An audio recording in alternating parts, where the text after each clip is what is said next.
I'm Jeremiah Jenkins. I'm a sculptor. Most of my work is conceptual sculpture, meaning the stuff that it's made out of and the stuff that I make is meant to reflect that idea.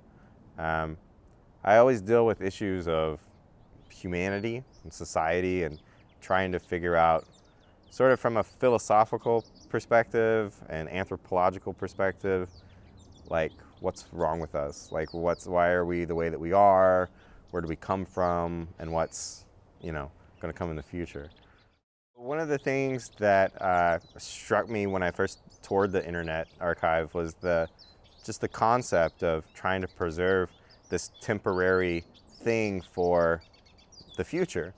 And it just got me to think about like ways that we've done that in the past, both intentionally and accidentally. And what I'm most interested in is sort of on the ground people. So like the pyramids are nice and the Greek temples are nice, but the clay tablets that were just sort of communication between merchants or bread recipes or description of laws or just banal like letters and stuff. That was the stuff that really, I think, shows you who the people were.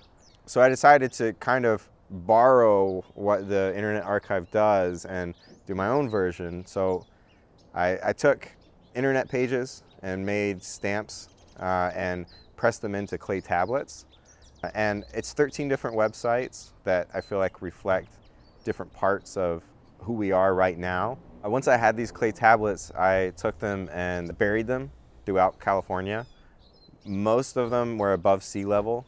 A couple of them I put below sea level just because I kind of want them to be harder to find.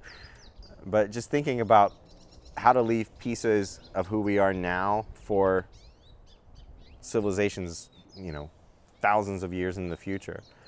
And what if there are no servers or there are no computers or any ways of seeing this? Like the clay tablet is one of these things that we see from the past, dating back 6,000 years. Some of the cave paintings are 36, 40,000 years. So I'm trying to communicate these really ordinary things about who we are now very far into the future. So far that we might not even be able to imagine who's seeing these things. Part of something that we have that we worship is news. The story is news is bad for you, and giving up reading it will make you happier. So that will maybe give them some idea of what news meant to us and how it was sort of garbage that we worshipped.